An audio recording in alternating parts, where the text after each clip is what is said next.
Aloha, everybody, and welcome to the Jason Jones Show. I am your host, Jason Jones, broadcasting from the beautiful hill country of Texas.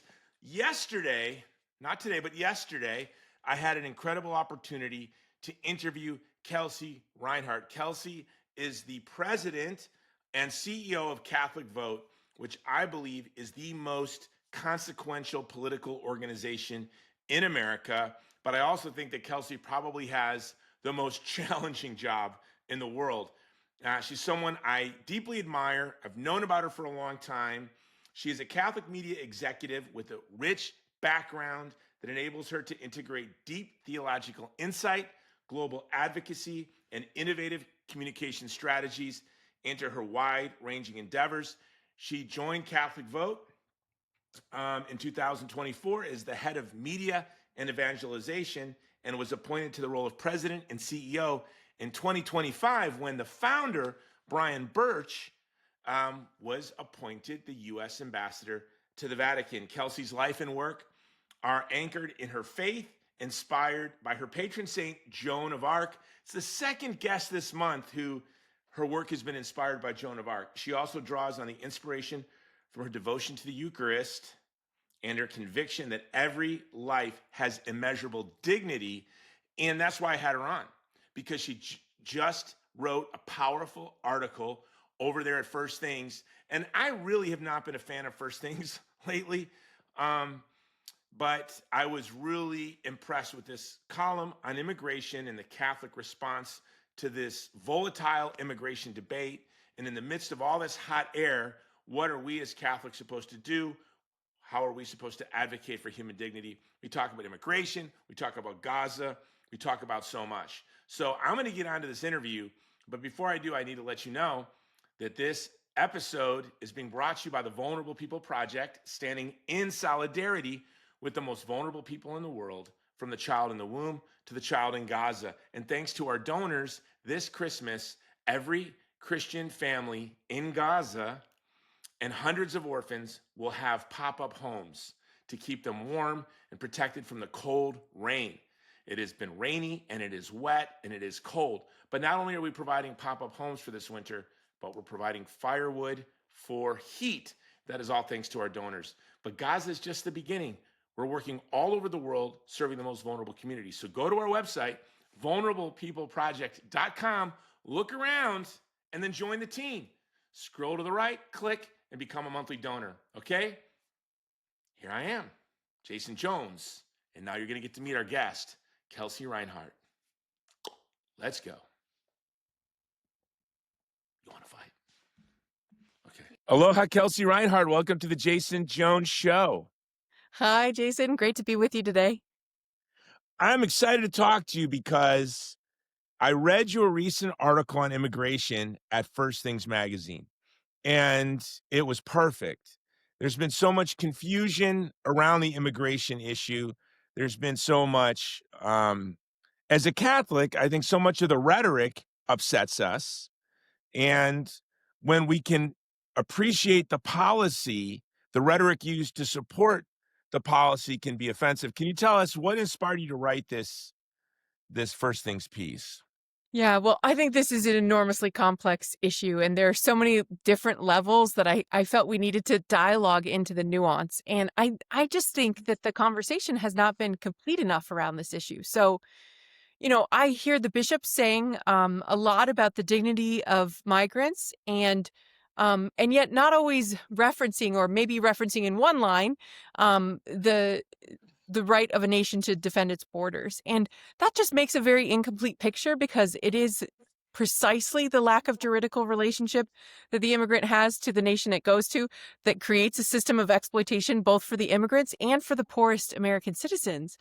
But further than that, right, I think that the bishops have been correct in some of their criticisms, and they made some great points about rhetoric, and they made some great points about conditions. And we certainly should be able to criticize those things without saying that the underlying policy is therefore defunct, but the way that it's being executed has to be in a humanitarian way. So a lot of nuance needed. I just gave you a mouthful in 1 minute. No, well, I appreciate that. Both you and I have worked with migrant communities and vulnerable communities for a very long time. We passionately care about these communities.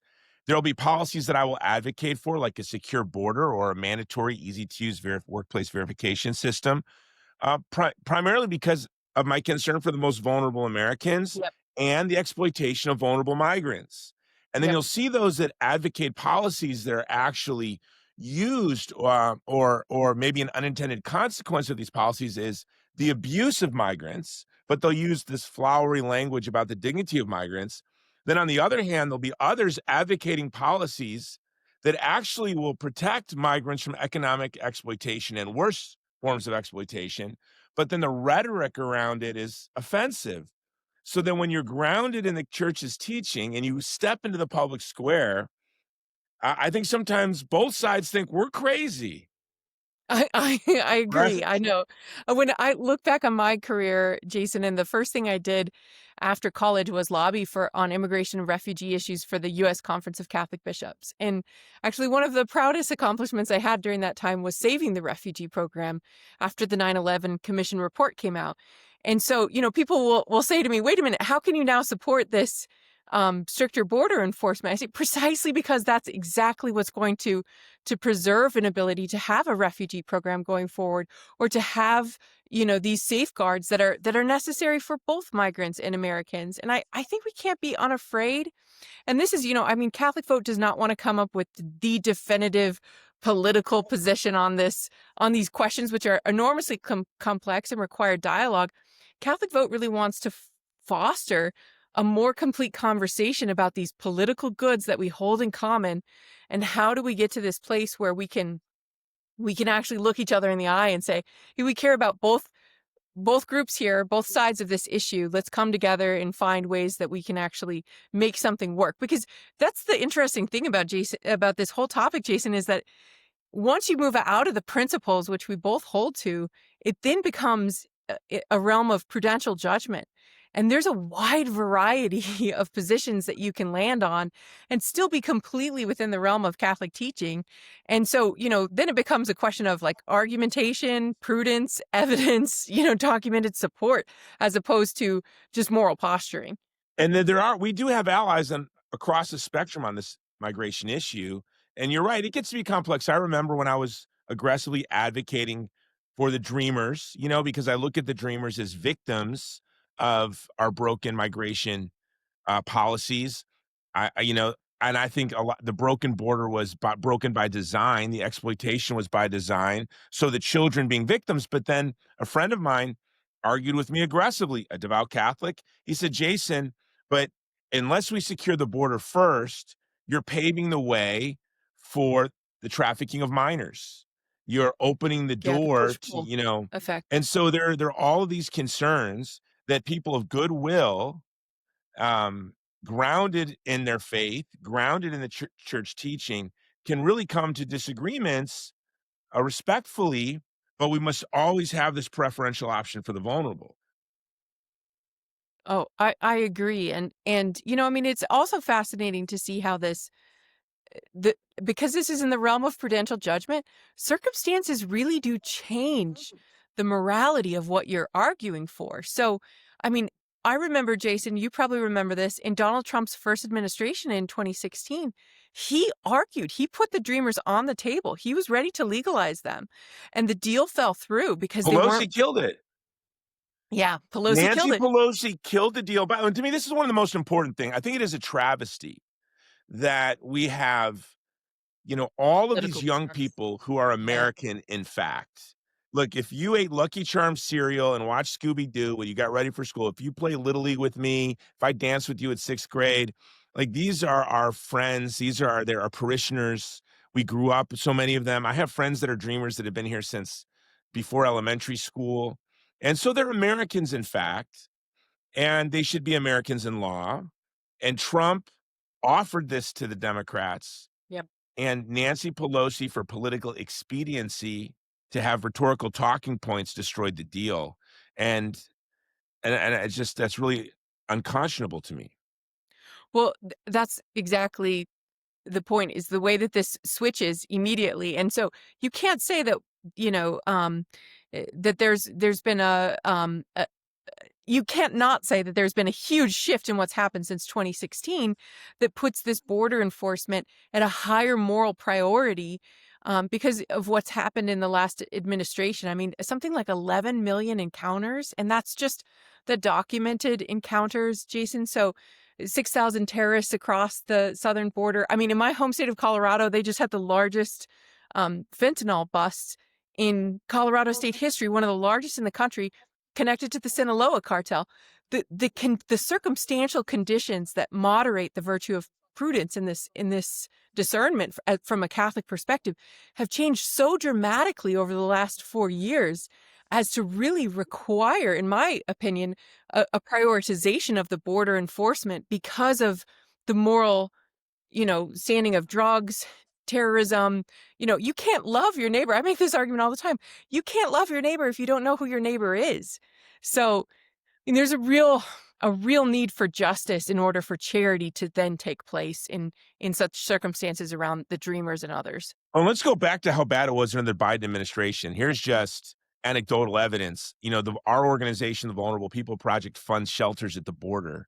And one young woman who manages two of the shelters, she is like a hip young woman. She's a Mexican-American Catholic. Her and her husband live at the border. Her branding is very like Dorothy Day. She comes out of this Catholic left tradition, and she is really cool. Didn't like Trump at all. But under the Biden administration, she couldn't go to the shelters. She said, Yeah. "I am afraid." She goes, there are no women for us to help. They're criminals. The people at our shelters, the people at the border, it's different than it has ever been. And she was, it was unimaginable. And she just recently said to me, she's so excited because the shelters again are filled with women and children, not criminals, not, all of these men. But so here's a young woman, comes out of the Catholic left tradition, loves serving migrants at the border, has done it since she was a little girl. But under the Biden administration, it became so violent and so chaotic that their shelters were being overrun by, criminals. Yeah, I mean, we can't underestimate the presence of Tren de Aragua, the cartels. I mean, it's been sad to watch in my home city. Tren de Aragua moved in and immediately took control of the shadow, the shadow population of migrants, and they bought out the the coyote money so that instead of owing someone else, you owed Tren de Aragua. They began sex trafficking rings. They began hitman rings, like anything that could make money. They were exploiting people to be Uber drivers. I mean, and furthermore, I mean, we haven't talked too much about the numbers of child sex trafficking, but one of the things that can just break your heart the most in terms of vulnerable people, in terms of who suffered the most at the hands of this open border, we're still looking for 300,000 children. We're still making calls to find out, were these unaccompanied alien minors actually given to people who are their family members? And in over 30,000 cases, it's already been discovered that's been a sex trafficking ring. So 30,000. These numbers are so unbelievable. It's like when we unbelievable. were trying to fight partial birth abortion in the 90s. No one Yeah, believed us. There yeah, was no evidence you could show people because it just seemed so atrocious. When you talk to people about the Uyghur genocide, in Chinese-occupied East Turkestan, people can't believe it. But right here at home, there are right. 300,000 missing children. 10% of those cases already, as you just said, documented to be Yep, children that were sex trafficked. This is something that's so shocking and disgusting. We just want to, let's talk about global warming or something. That's not yeah, so, that's easier. Let's think about a polar bear on an iceberg, not a child in a dungeon. right. No, and the women fared little better. I mean, I used to head a news organization based out of Lima, Peru. It was a Spanish Catholic news agency. We reported constantly on the transformations that were happening in the Darien Gap. I mean, one of the most dangerous places on earth. Rapes were constant for women, for children. I mean, what was happening in that jungle was so dangerous. And the incentivization to move through those places, right? To think that giving up your entire wealth and livelihood, mortgaging your entire future so that you could come to the United States for this. It was it was not worth it. And we bear a moral responsibility for incentivizing that, not just in the government, but also in business. I think this is not talked about enough, but those that are complicit in furthering the broken immigration system have some responsibility here that's really enormous when you think about it. Well, we're all complicit. Like, let's be real. Yeah. We knew this can seem like a weird analogy to you. I remember the 1990s when the home run derby was going on and we were all watching this. And I was like, oh, they're all on steroids, and then, no, they're not on steroids. We're all pretending. Oh, and then we're all so shocked. You mean, oh, I can't believe all these athletes were on steroids. We all have understood for Mhm. decades that there's a broken immigration system. Mhm. And we have understood that the middle class is carrying the burden of this because we have to pay for the taxes that go to these migrants who are being exploited and don't have insurance, then end up in emergency rooms. So we recognize the deal. And then the poor children that come with their parents are trapped forever in an underground economy. We've known that this has been the deal, and we have not prioritized it as a people. I worked in the presidential campaign in 2000, in 2004, in 2008. And it was a small minority of the electorate that really was passionate. I worked for Pat Buchanan in the 90s. It was a small minority of the electorate that was passionately concerned about the immigration issue. So that's why I think all of us, and this is why I so appreciate Catholic Vote. You know this, I shouldn't say this to you, but I'm sure you understand this. I think Catholic Vote is like the most important organization of its kind in America. Hmm. And it's because you bring a humanity and a dignity to the political process. Most organizations engaged in politics want to harness the most violent winds for success. But then Yeah. here you are wading into this in First Things Magazine, very influential magazine, and you're making a very nuanced, our politics aren't known for nuance, but, you know, and the nuance we're told by all the practical people isn't the best strategy for political success. But what good is it winning elections if we lose our culture, if we lose who we are as a people? Amen. No, I was just thinking the other day about Alexis de Tocqueville's great line, laws can determine some form of external behavior, but culture really drives the soul of the nation. And that's where I think we have to stay, is in that realm of nuance, but also with an authentically Catholic voice. I mean, I think this is what precisely the light of the nations that we offer um, to people is that we are Catholics. We do have a different perspective on this. That's going to be a both and a very nuanced look at something, and that's going to hold these principles and these persons, together in a light that's really warm and also truthful. And so I think that makes it a very unique combination. Thank you for your kind words. Um, and I agree, we simply can't surrender um to our baser instincts in winning these political fights. We have to actually hold true to what Christ himself told us to hold true to, which is, that the Gospel of Matthew ends with a judgment on how we've treated the most vulnerable. And yet, at the same time, God has empowered persons in authority, and St. Paul talks about that. And so respecting the rule of law is a component of this. But yeah, that nuance is never going to be easy, I think, for it's refreshing, but never easy. Well, I want to address kind of two of the extremes. Then I want to maybe switch issues really quick. But you'll hear those that are advocating for border enforcement. They'll point to the bishops in the rhetoric and say, your incentive is only financial Oh, because those arguments are so. you've profited off of the broken border system. What would you say to that? I think that's a really weak argument, actually, if you understand the way that that has processed.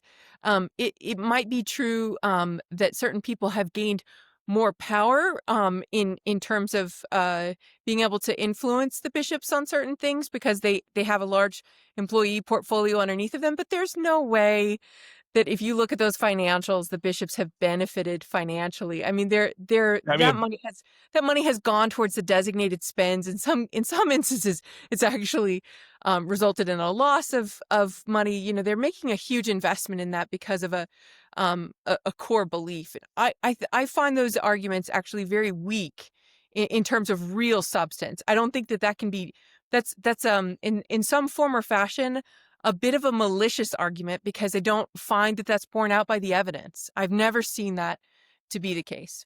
Now, what would you say to those on the other side that look to those who are advocating border enforcement? And you and I are kind of trapped in the middle, so we can be attacked from both sides. Um, but those that are really focused on the dignity of the migrant, they'll point to those who advocate for border security, and they'll say you're a nativist, you're a bigot, you're a racist. And how would you address that argument?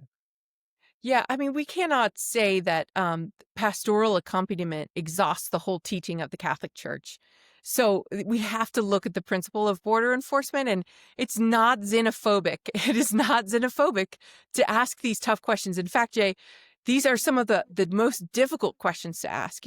What are the civilizational goods that are at stake? Are certain cultures incompatible with a Christian nation in importation on mass scale? Like these are not friendly things to ask, but we have to look over at the example of what's happened in the UK or Germany, for instance, and say, these are not morally neutral questions about populations and limits here. These are really prudential, very important questions that a civilization has to ask if it's going to fulfill its most basic duty, and that's towards the common good.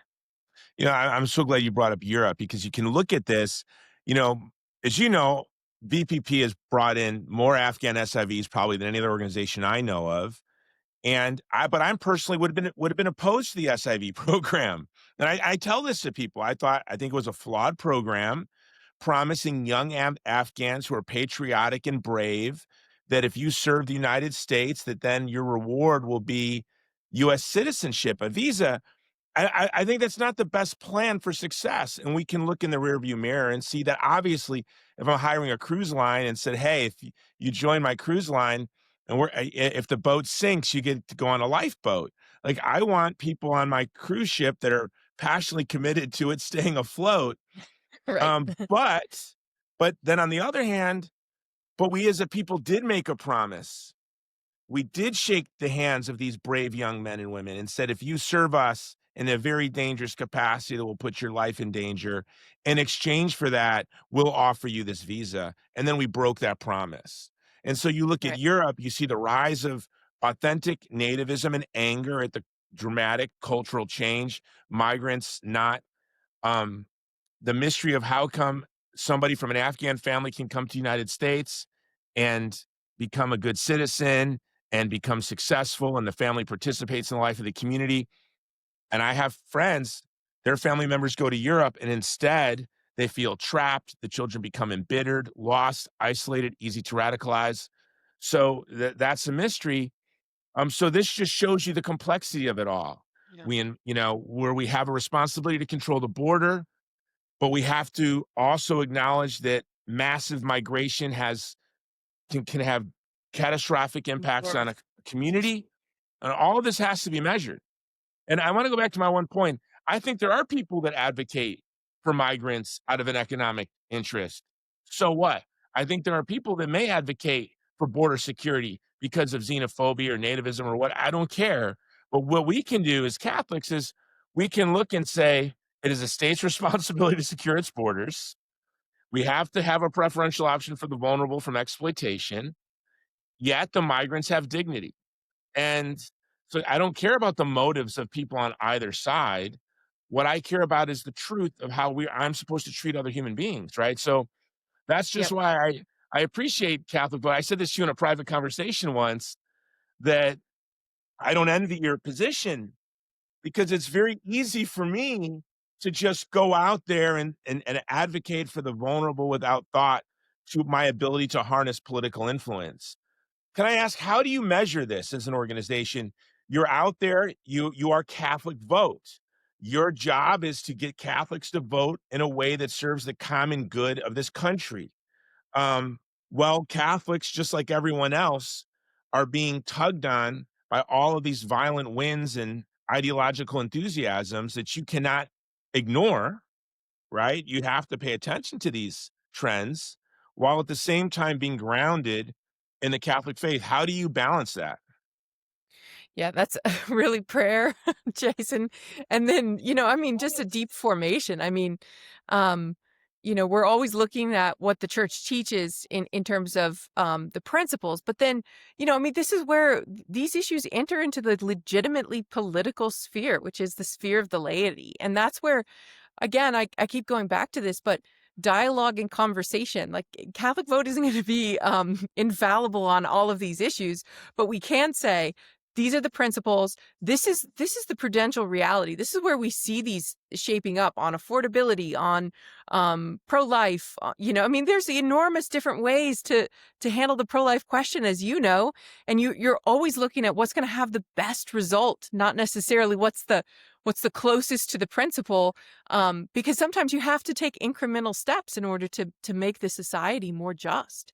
And so I think the big thing here is that we're unafraid to have the conversations about the really tough political realities surrounding a lot of these questions, and then submit those to prayer, submit those to the higher principles, and go from there to come arrive at a closer approximation of the truth. I mean, I'm not going to say that Catholic vote um, does all of the work for the layperson. We just provide a lot of that voice in unison of, hey, this seems like a really great direction, and hey, you can join us on this and be much more impactful if you'd like to sway where the Catholic voice goes in the future.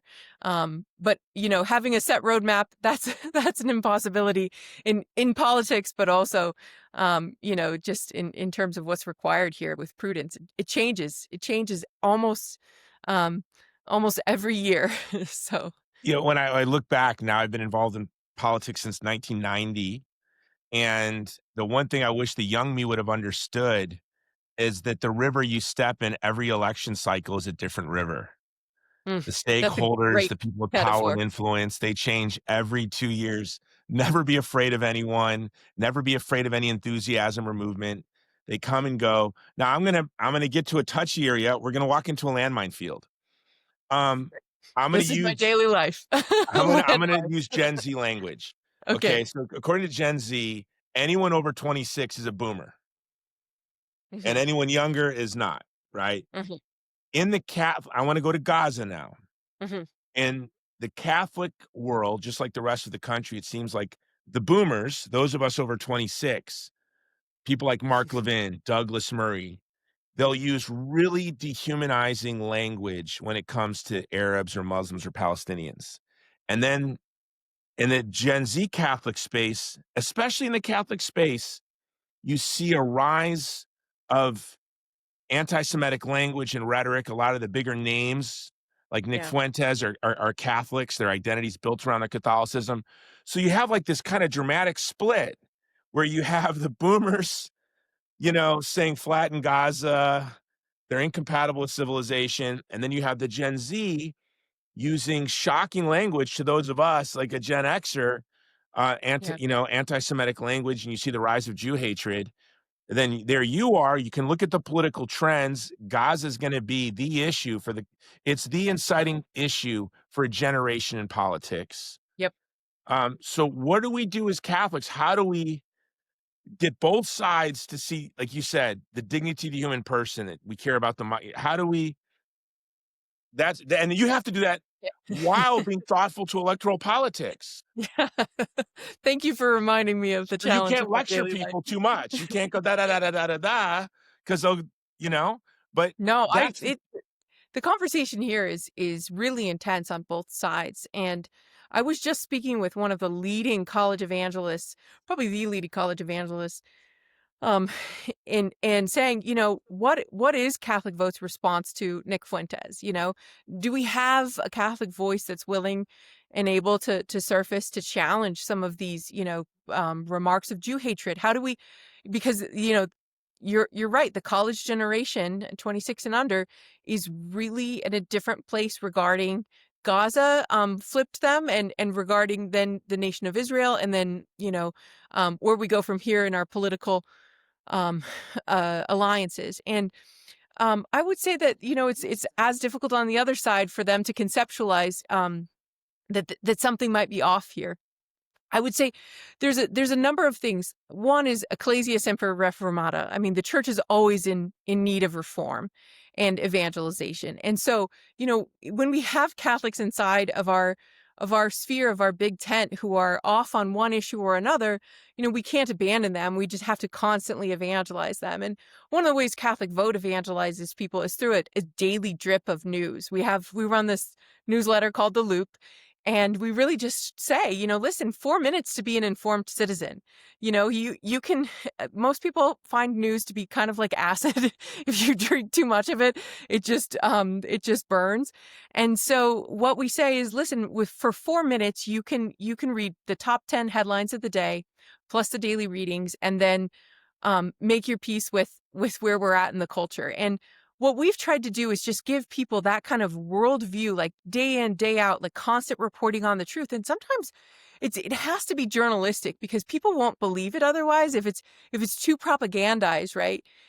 It's tough for people to believe. And finally, we saw a turn this summer in our reporting on Gaza, when the Catholic Church was shelled, the cross came down, 3 people died, multiple more were injured in a shelling of the IDF, of the only Catholic church in Gaza. And with the technology that we have, with all of the infrastructure that they have, they should be able to identify, that this is a Catholic church.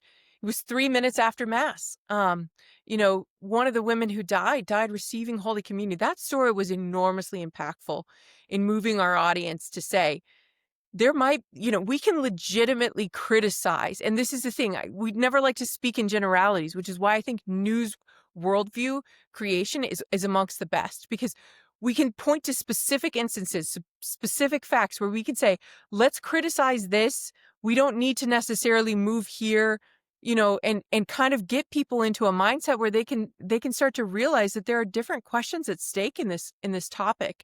And maybe questions that they've never considered, like, was that intentional? You know, if it happened multiple times throughout the course of the war, which it did, The Cardinal how is that? Pitadala seemed to think it was intentional, and they How do aimed at you? it. Yeah, Lucky exactly. How do shot. you accidentally, continuously do this? Yeah.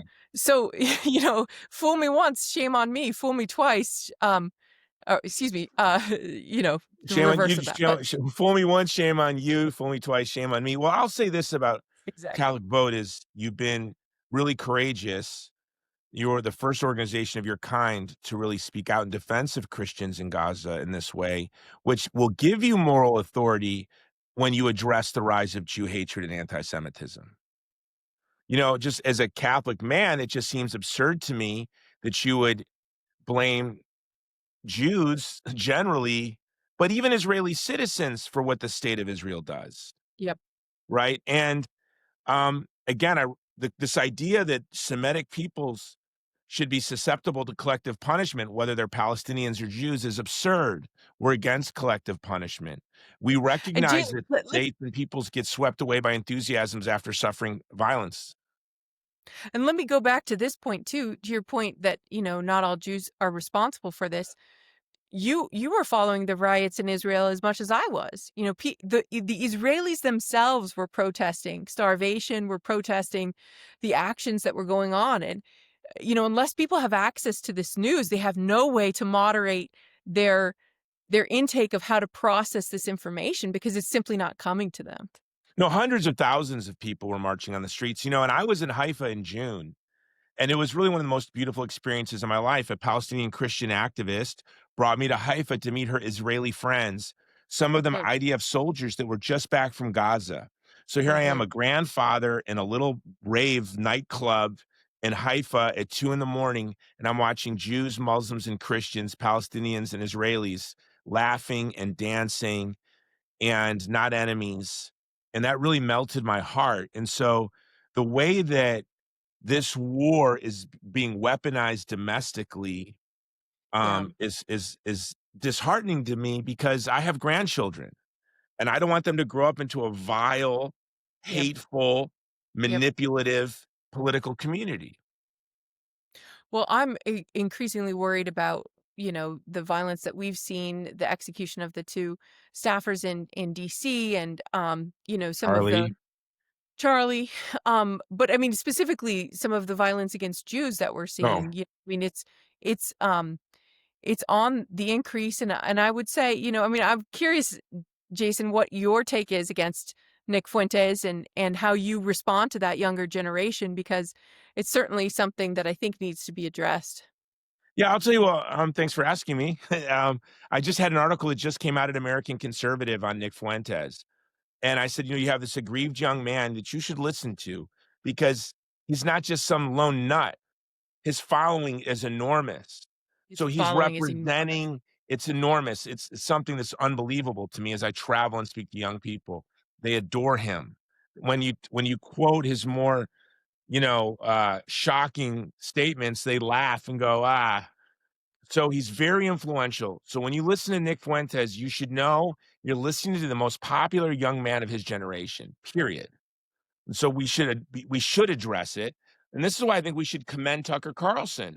Tucker Carlson said time and time again, I am a Christian man. Therefore, I am not allowed to be bigoted. I am not allowed to foment ethnic hatred. And then Nick would say, yeah, you're right. And so I think they need to be addressed. What we don't do is you have guys like Mark Levin, saying, yeah, Palestinians are incompatible with civilization. They're animals, they're vermin. You have a congressman fine when he's shown two photographs of dead Palestinian children. He laughs and says, we need more of those photos. This is not how you solve the problem. This is how you create the problem, because you have Yeah. Gen Z that sees a genocide unfolding and they see the quote unquote boomers completely numb to it and then lecturing them for their rhetoric. When you Mm-hmm. look at Congressman Fine's rhetoric, Douglas Murray's rhetoric, Mark Levin's rhetoric, Ambassador Huckabee's rhetoric, I hate to say it, it's less repugnant than Nick Fuentes's. It's openly advocating a genocide as a genocide is unfolding. I see it that way. Gen Z says it this way. I think the best way that we address it is by heroically advocating for the vulnerable where we find them, whether it's the migrant, whether it's the Palestinian, or whether it's the Jew. And I said this in an earlier show to a friend of mine. Who's a great pro-life hero. I said he was a pro-life hero in the 80s and 90s and today, Bill Devlin, and he's also was a leading advocate for the Jewish community, and he's a leading advocate for the Palestinians. Together, we brought in 23 tons of rice into Gaza for the Christian community. I said to him, Pastor Bill, it takes a guy that could defend the child and the woman in the 80s to defend the Palestinians in 2025, to defend the Jews in 2035. Hmm. It's that ability to stand with the vulnerable when it takes courage, heroically, not allowing yourself to be swept away by the enthusiasms of the age. And so that's Yeah. what I'm trying to do is I want to speak into both tribes Yep. with integrity, knowing that it's hard to hear sometimes, that I'll come across as sanctimonious or phony, manipulative, because people never trust they're angry and they don't trust your motives. But it's just, for me, it's like a spiritual exercise. I'm going to stay, and me, I have a volatile personality. So it's like, I'm being tugged. I'm being tugged in every direction. No, just stay focused, promote the incomparable dignity and beauty of the human person, never use dehumanizing rhetoric, never foment enthusiasms of hatred, never treat people as a means to an end, always an end in themselves. And hopefully this witness will slowly attract other folks. Yeah, that's the question here. I think, Jason, is one of timing. I mean, certainly Catholic Vote saw and reported on what was happening in Gaza, and we committed with your organization to send some meals over to the Christians um, after that bombing, and the outpouring was tremendous. And I think our audience understood the significance of that. It's hard not to rally behind so just supporting the goodness and the dignity of a community that's downtrodden. But I do wonder how much time it will take before that gains a centrifugal force that's enormous enough to really recognize and stop what could be happening. Because I am increasingly concerned by the rise of anti-Semitic podcasting. It's just a movement there that's gaining a lot of steam, and I wonder if people will be able to see through it before then. That's why it matters so much to make a courageous stand on Gaza, and to be able to say we call balls and strikes. We call this where what call the reality where it lies, because whether that's offensive to boomers or whether it's going to be offensive to Gen Z, to lay out these truths, they have to be told now, and we have to be gaining steam now. Otherwise, I think we're going to see devastating results. Yeah, and we need as a Catholic vote, as a Catholic community that wants to be salt and light into our political community, the United States of America. We can't be divided generationally. Yeah. So it's very important that this generational divide is mended, because we can't go forward with one generation of Catholics warring against another generation of Catholics, and both using escalating, dehumanizing rhetoric. And I don't know about you, but my feeds are just inundated with like incendiary language on Arabs, Muslims, or on Jews. It's like boom, boom, boom, coming from both sides. And Well, it's something that's not organic, right? And now we know, thanks to mhm. X letting us Yeah. know where so many of these X accounts are: Eastern Europe, Asia. That was quite shocking, wasn't it? Oh, that was really shocking. Oh my gosh. This person is based in Bangladesh. Yeah, it's like basically a guy in Bangladesh arguing with a guy in Moscow. Yeah. One's I an mean, anti-Semite, one's an anti-Arab bigot, and they're both called like Nordic Patriot USA. Okay, sure. no, I really, Jay, I think if I can pivot for a moment here, I think that this question about Nick Fuentes and his influence on the young Catholic community is, particularly young men, is about a larger problem that we see in the church. And I call this the temptation of political pietism. I think that a lot of people are really happy to be holy, to go to mass, to pray, to live with their family, and then to kind of stop there and say, politics is this dirty, messy thing. I don't want to weigh into it. I don't want to be involved in it. I'm not going to be super political. I might not even vote because I feel so disgusted and turned off by this stuff. And when no one has an expertise in this space with a truly authentically Catholic voice, you start to see that, oh my gosh, somebody fills this vacuum. And who's filling the vacuum right now amongst these apolitical, um, you know, Catholics? It's Nick Fuentes. So, I think the big thing here is that we need to be much more engaged in our faith, much more engaged in the political implications of the faith, and say, actually the political implication of my faith, it means that I have to take a position on this stand in Gaza. If you're not constantly undermining the moral witness by refusing to participate, then it's going to save a generation. I mean, I really feel that as Catholic Vote president. I felt that this summer when we partnered with you. I mean, it's worth the risk, because we have to save a generation from this understanding that they saw something that we didn't see, and they acted on it, and they feel like they can never trust again when we see something with moral clarity. And I think that's not the case. That there's things that their generation is missing, but it's because they don't have somebody who's really authentically formed in Catholicism, um, advocating into that space. So Catholic Vote is ready to be there. And and you look at people like Nick, who again is representative of a generation. He's angry that he can't find a wife, that he can't date, that they can't have authentic erotic experiences in love, that pornography and OnlyFans, the Yep. pornography is destroying the men, the OnlyFans is destroying the women. They're like, you took everything from me. You took away love, you took away marriage, and now now you're fomenting a genocide. And then they look and they go, oh, great, AI. I wanted to grow up and be a writer or a filmmaker or whatever. And Yep. now I don't even have a career. So I don't have love. I don't have a career.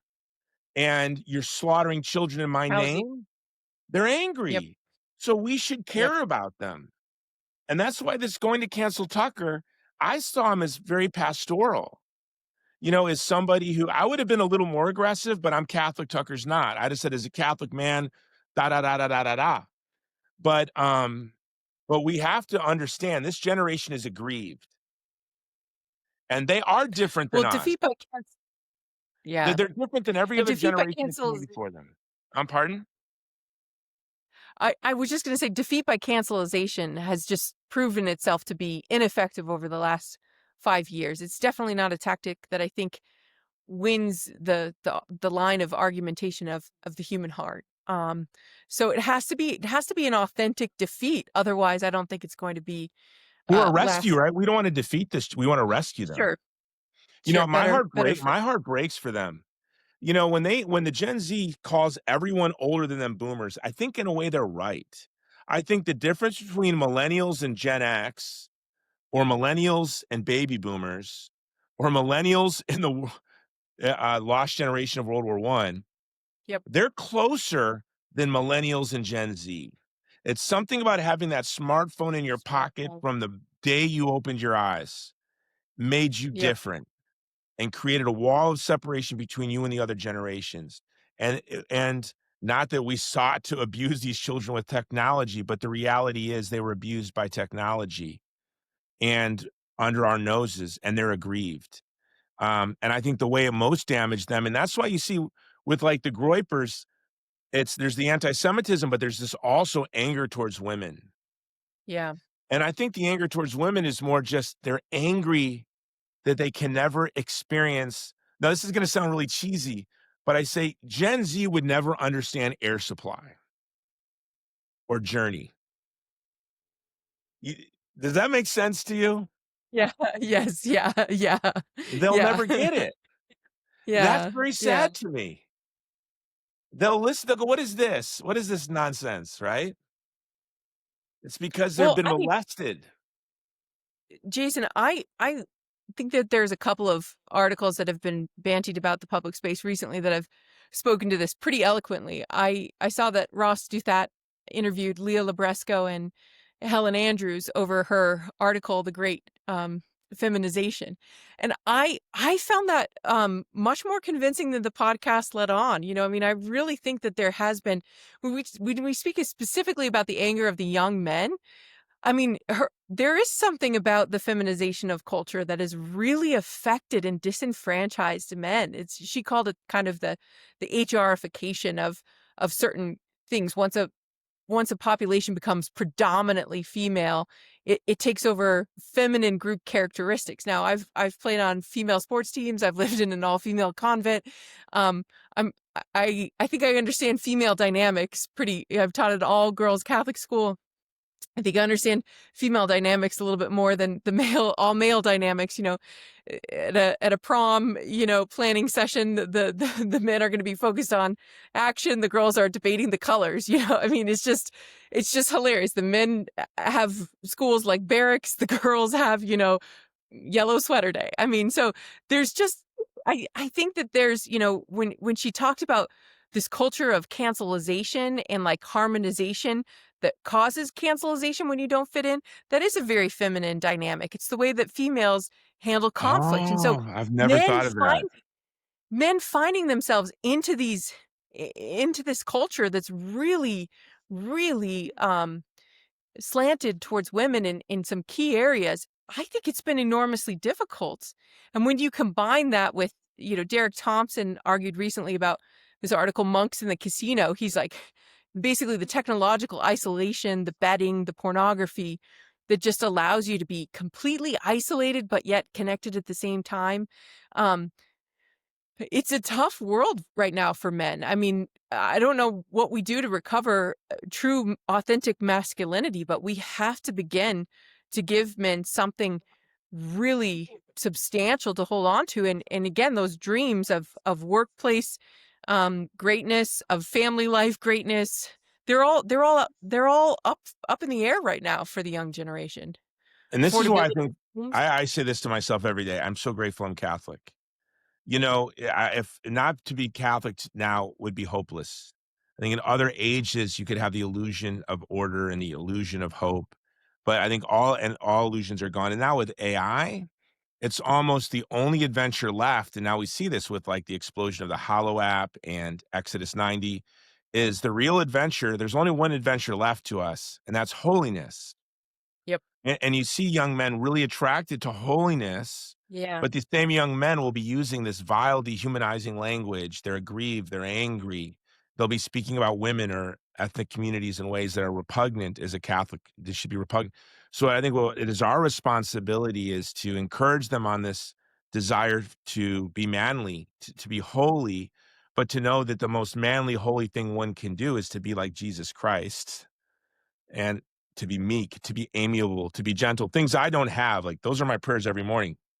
Lord, make me meek, make me amiable, make me gentle. And clearly he's got other plans for me. But I hope for that. And that's what we need to do for this generation because my heart breaks for them. And that's Well, why I'm so grateful to have Catholic Vote there because imagine if there was a Catholic political action committee and they're going to come up. Inevitably, there are these violent winds. There are gonna be those that seek to harness what is not Catholic to get the Catholic vote, yep. to exploit grievances and anger and hostility for political power. And so that you have a board and a team that has been disciplined enough, um, to say, "We're not going to go in the direction of the wind, we're just gonna reset our sails and go where we're always wanting to go." I really commend you for that, and I'm very grateful to you for that. Oh, thank you. Thank you. No, and I do think that there's a lot of hope in terms of where we can also go with some of these solutions.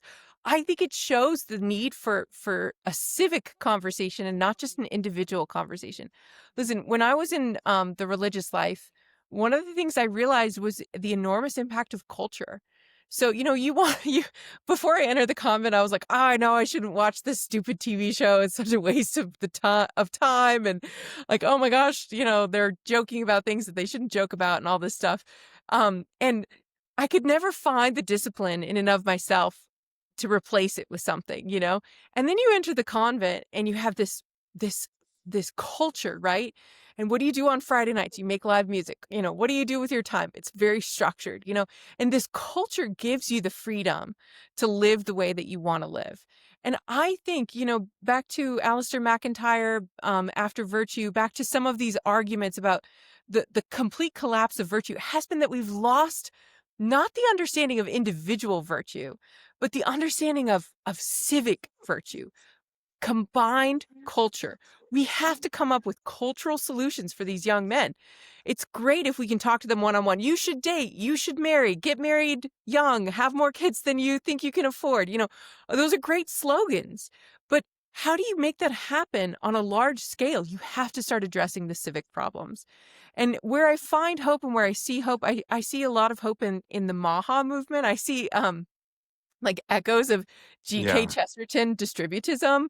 I see a return of localism. I see an incarnational, like we don't want to just be AI bots and have these phones be extensions of ourselves. We also need a physical reality. And so I think that there's a lot of possibility if we can come together as a Catholic voting bloc, as persons just interested in the common good, even in a larger coalition, and just say, how do we want to structure society so that we can live well in this? We've got to do it on a civic level and not just an individual level. I think we stop too short when we say it can just be the way I do it.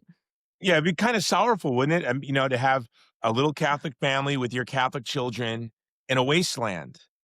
Yep. When, we've moved a bit since I've been married. We have 7 children, and there was a 2-year period where we lived in a cul-de-sac where every mom was a stay-at-home mom, every family was an intact family, and I would come home to all of the women in the kitchen talking and all of the kids in the cul-de-sac playing, and people would be borrowing butter and milk, and it was this Yep. 2 years Yep. of golden. But then one family moved away and another family moved away, and then it was just my wife alone drinking white wine at 4 in the afternoon. Well, my kids played with 2 or 3 other kids in the cul-de-sac. But those days I came home to one day I counted 39 children in my yard. There were 4 wives in my kitchen, and I said, this is what it should be everywhere, to those years where it's been just us and maybe, in our Catholic homeschool community, there's a family 5 miles that way and a family 12 miles that way and a family 2. No, that's not what we want. That's a very It's a good barren start. existence. It's a It's a good good start. start, Hey, we're but not gonna conform to it's the not the culture, but we need that, Yep, like you said, we need to grow our communities. And I exactly. love that you brought Maha into it because it attracts the most unusual folks from across the religious and political spectrum, but they come together. But I see so many of them converting to Catholicism, which is interesting. Well, here's the fascinating thing about Maha, which is why I think it's probably one of the most Make explosive. make America healthy again for those who are like, Thank "What's you. Maha?" Thank you. Thank you. Well, it could be one of the most potentially explosive political movements that exists in America is because it actually gets the spiritual correct. So, I mean, we've lived under this like regime of health. And remember, health is something that you can't nobody can exempt themselves from the healthcare space, right? It touches everyone. Schools don't touch everyone, even taxes don't touch everyone, but everyone gets touched by what happens in the healthcare space, right? And they've actually said, we need to go back to a more holistic understanding of the human person. Let's reevaluate anthropology and let's also reevaluate spirituality, and so they're looking at some of these things and saying, gosh, that doesn't seem right. That doesn't seem right to me as a mother. That doesn't seem I looked at some of the statistics here. I have some questions about this. Why are all these chemicals being pumped into my food? These moms who figured out what happened with red dye and ADHD with their kids. I mean, God bless them, right? They took intuition and they built upon it, and now they're coming to see, I think, in a whole new way, the human person, and that's going to have enormous impacts for euthanasia debates, for abortion debates. I mean, the fact that Maha is on these apps right now. Track your fertility cycle in a natural way. Get off the pill. I mean, No, fascinating. Kelsey, there was a friend of ours, and we lived in when we lived in LA. She was a crunchy liberal. She wouldn't even let her kids play with our kids because my boys played with toy guns, and she was a hippy dippy on the far left. Well, COVID red pilled her. Hmm.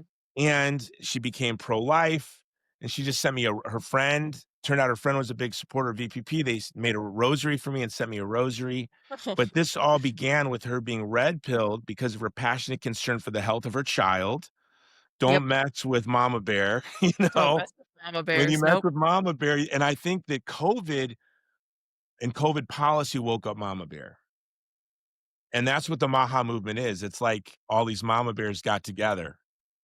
Yep. And they're talking about red dye, and they're talking about this vaccine and that vaccine, and I never really thought about its implication for abortion and euthanasia, but you're right. It's treating human beings as persons.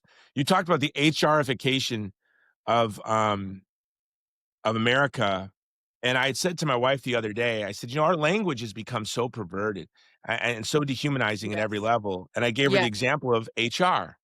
I said, "It used to be called personnel. Now it's human resources." I said, "We need to get rid of HR." What is HR? I'm never going to have an HR department. I'm going to have a personnel department. Why? Because we deal with persons, not resources to be mined and harvested, right? Oh, that's great. But my favorite is euthanasia. Oh, yeah, You like for eudaimonia, good. like happiness, and Thanos from Thanatos from death, like Thanos, the Marvel creator guy who wants to kill everybody. Good death. Like, are you kidding me? How did we come up with this? And even on the word abortion now, I'm such a big fan of describing realities instead of using words like that are so sanitized, politicized, that we're so numb to them. I'm like, what describe the procedure wherein, a giant needle gets stuck into the heart of a baby through the mother's stomach and filled with carbolic acid so that it dies and then is suctioned out. I mean, that's one form of abortion. Obviously, the pill right now is probably the more common.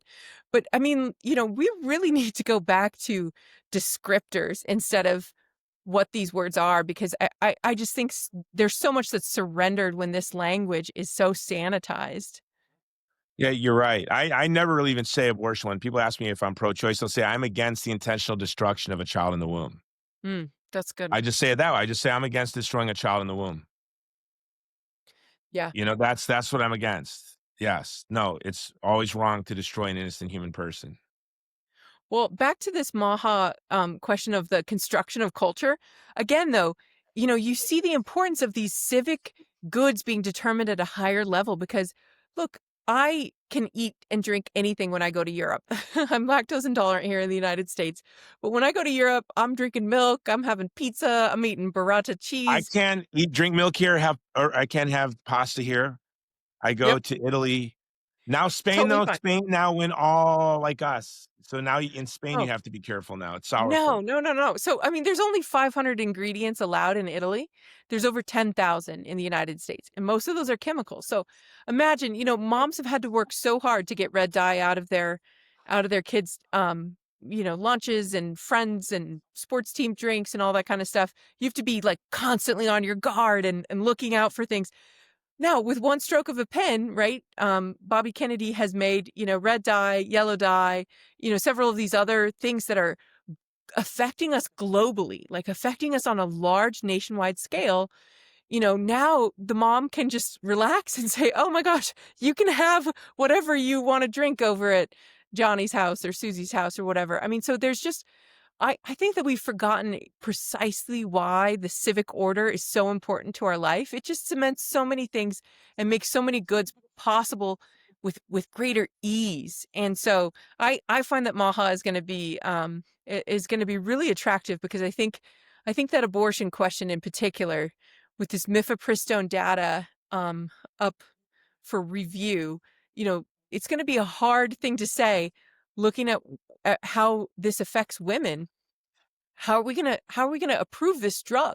We wouldn't approve this drug if it was any other drug because No of the way. the wild rate of sepsis, death, severe side effects.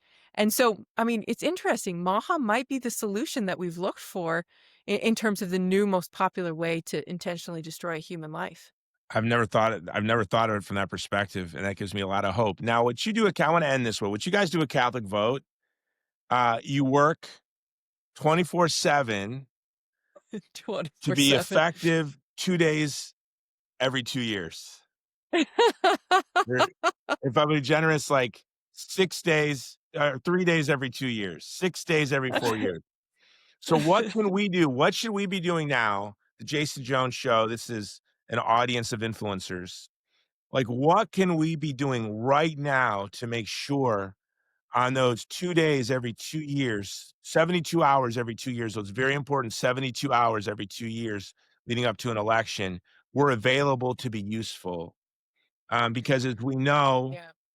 um, the positive law of the land, our morals conform to those laws. Yep. And so as Catholics, Thomas Aquinas says we want the positive law to conform to the divine will. And so how do we become useful? How do we become a part of the Loop is the most influential Catholic email in the world. So everyone should get the Loop. How do we get the Yep. Loop and what can we be doing now? Yeah. Well, I would sign up for the Loop, first of all, catholicvote.org/get loop. So catholicvote.org/get loop. Sign up for the Loop, get your 4 minutes to become an informed citizen every day. This gives you things, I mean, it's not just for you too, it's things you can forward to your neighbor, your niece, your grandma, vice versa, your grandson. These are things that you can use to be educated both in your faith and in the political sphere. So you don't have to visit a ton of different websites. We do all the work for you. And then I would say, I mean, never overestimate the importance of one, registering to vote, two, getting out to vote, and three, participating with us in our Catholic Vote Action Network to be a person who helps other people to get out the vote. So, we run campaigns during the midterms, during any Virginia and New Jersey. We are a part. We send postcards to other Catholics. We do what's called door knocking. We do phone calls, texting. We really just try to motivate people to live their faith in the public square. And that is 365 days of the year. We want people to be living their faith in the public square. But particularly those 2 days of the year of elections, we really need people to be taking their faith seriously and saying, Not only is it not only is it not a bad thing, it's a moral responsibility. It's a human excellence, the virtue of patriotism, to be involved in creating this better civic order. And it's only possible if we have the numbers. So sign up for the Loop, get involved with the Catholic Vote Action Network, and become a person who helps us uh, turn the tide of the nation towards a more Catholic direction. Well, I'm so grateful for you, Kelsey. Thank you, Jay. And thanks for coming on the Appreciate all the Jason work you Jones do. show. Yeah, God bless. Now go save America. I'm going to land the plane. Okay. All right, guys. That was Kelsey Reinhardt from Catholic Vote. You must get the Loop. The Loop is something that I not only subscribe to, but I actually read. I've been getting Imprimis since 1992, and I may have read it 4 times. I get a lot of things in the mail and in my inbox, but the Loop is something I get and I cannot miss. A, because it's courageous, it's bold, and it has its thumb on the pulse of the nation from a Catholic perspective. So make sure you get Catholic Vote. You support Catholic Vote. I was so grateful for Catholic Vote coming into Gaza and providing hot meals for all of the Catholics at Holy Family Catholic Church after the tragedy. And you cannot imagine how um, good a hot meal is for morale. And at the Vulnerable People Project, to us, a lot of our aid, because we're such a small apostolate, we really want to bring hope and increase the morale of the people. And that's why we do things like ice cream and shave ice and hot meals in a war zone. And Catholic Vote was able to provide hot meals for every Christian in Gaza. And we're really grateful for that. All right. This episode, as always, has been brought to you by the Vulnerable People Project, standing in solidarity with the most vulnerable people in the world when the world is left. Go to our website, vulnerablepeopleproject.com, and look what we've been up to. And what have we been up to? I'll just tell you, the one thing I'm most proud of is every Christian, Catholic and Orthodox in Gaza will have a pop-up home by Christmas. Many of the homes have been set up, but by Christmas Day, every Christian in Gaza will not only have a pop-up home, we're bringing in firewood because it is cold, it is wet, it is rainy. We want to make sure that every Christian in Gaza, and a lot of the orphans too, because we're caring for orphans, will have shelter and heat. And that is all thanks to our donors. All right. Until next time, Jason Jones Show. Aloha.